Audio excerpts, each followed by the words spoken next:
How's it going, guys? Today I'm going to show you what it's like to drive the 2017 Chevy Bolt all-electric vehicle. It's not a hybrid, only electricity. This is where you insert the charging cable. We've got 17-inch wheels with Michelin all-season tires on them, and it is a front-wheel drive vehicle. Let's go ahead and pop the rear to show off the cargo space. It's not a ton, but it is useful. Here in the back, you can see the charging cable. In the review, I'll talk a lot more about charge times and range and all that. But the basics for this are 238 miles of all-electric range, which compared to the BMW i3 and Nissan Leaf is significantly more. Let's talk about the exterior real quick before we hop in. It's not the best looking car in the world, but compared to its competition, the i3 and the Leaf, it actually looks a lot better. The proportions, it's difficult for it to be an extremely good looking vehicle. It looks very characteristically Chevy with the bow tie in the front and the new signature grills, although we don't have any air intakes here because, of course, it doesn't need any cooling for the internal combustion engine, which it obviously doesn't have one. Let's go ahead and hop in the rear.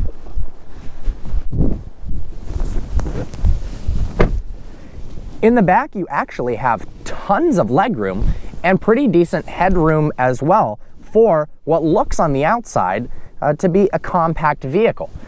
This is the Premier trim, which is the upgrade from the base LT. This starts at about $41,000.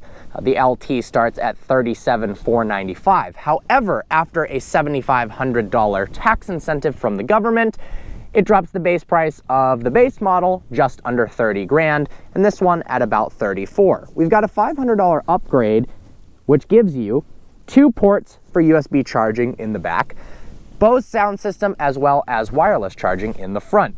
Overall, very spacious back here. Leather quality is pretty subpar, but you're getting a lot of features and a lot of range for the money. Let's hop into the front.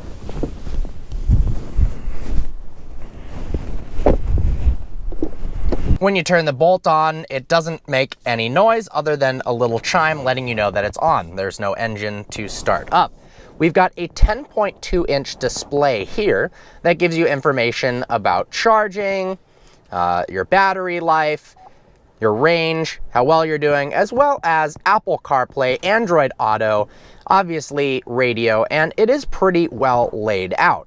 We've also got, in the Premier model, heated seats both in the front and in the rear seats, which I'm impressed that it offers that for a car in this price range. We've also got a heated steering wheel that's activated via a button here. The drive selector, pretty easy to use, although sometimes difficult to get into the right gear. But the overall center console area is well laid out because we don't have the drivetrain passing through here. The batteries are mounted in the floorboard. We've got some extra space. We've got a nice compartment here, as well as cup holders that are totally out of the way. I like the style of the front dash. It's very unique. It's simple. They use plastics, but the design on this plastic is lovely. Overall steering feel is very light. We'll talk about some unique aspects of the Bolt as we get going. Let's go ahead and put it into drive. I like how, well, that was a gross noise. I like how the windshield wipers go in opposite directions there. Funny enough, we've actually got a sport mode, which I'll activate right now.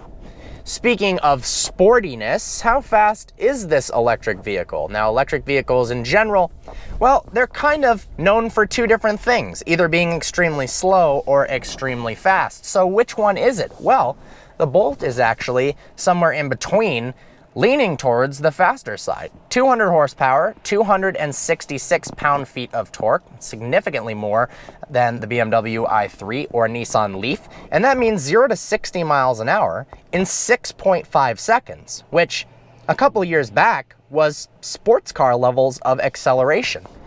So the driving experience of the Bolt, it's very comfortable, and it's actually different than what you would imagine from looking at it on the outside. The H point, or the distance between your hips and the street, is actually closer in distance to an SUV than it is something like a compact sedan. So you're very high up, you've got a massive front window, large vertical side windows, and a large rear window. Visibility is absolutely excellent. Steering is nice and light. Overall, it's a pretty relaxing driving experience. One of the coolest things about the Bolt, though, is the regenerative braking. Now, a lot of electric cars, when you let off the gas, it slows the vehicle down to recoup some electricity and charge the batteries. Well, the Bolt does that a little bit automatically, but you can heighten that by pulling the paddle on the left and actually slowing the vehicle down without hitting the brakes. So let's approach a turn here. I'm pulling the left paddle, and you can actually make the vehicle come to a complete stop just with pulling the paddle. It's kind of a fun game, especially in stop and go traffic, and it's a new way to brake, and it also gives you a little bit of extra range. Fun to use, I like it. On the right, we've got not quite a paddle, but some buttons for the volume of the entertainment system up and down. As you can see on the dash, it shows us how many kilowatts we're using of the battery. This is a 60 kilowatt hour battery, which is the same size as the entry-level Tesla Model S battery. But of course, this comes at a significantly lower price. Got an indication of regenerative braking, our speed, as well as information on range. If I drive averagely, I'll get 140 extra miles of range. I've driven this vehicle already, quite a bit of miles. A maximum of 165 if I'm really being easy on it, and a minimum of 114. But 238 miles of range is not an exaggeration. People are able to achieve that pretty easily, and that's impressive for a vehicle that in base form you can get for under $30,000. No longer do you have this issue of either having no range and having an ugly car, something like a Nissan Leaf, or having a pretty car with lots of range, but it costs $140,000, like a Tesla Model S P100D. Acceleration-wise, with electric motors, you have that instant torque right away, but Chevy has, in a way, limited and made the acceleration feel more linear. The second you floor it, there's a little bit of a delay, less so in sport mode, as it ramps up and starts accelerating. Because it's front-wheel drive and has a lot of torque, the Bolt actually torque steers to the right a little bit. It almost makes it more exciting. The vehicle is pretty light, actually, for an electric car, but not necessarily that light for a more compact vehicle. 3,500 pounds. It feels very light on its feet, and that's part and thanks to the light steering, but the batteries on the floorboard give it a lower center of gravity, and despite being a tall, skinny-looking vehicle, it actually handles pretty well. After driving the Bolt around for a while, I found it quite entertaining and fun to drive. Everything about it kind of puts a smile on my face. The colors are really nice. We have these nice greens and blues. Everything's easy to use. It's got a very simply laid out interior. The outside looks a little dorky, but I don't know. It gives it a fun, playful vibe to it. And I've actually really enjoyed my time with the Bolt. Of course, I reviewed the Chevy Volt with a V. That was the previous generation one, and I had some great things to say about it. The new one, they've redesigned it. It's got better looks, but of course, that is a hybrid vehicle, not all electric. It has a range extender, internal combustion engine, whereas this is all electric.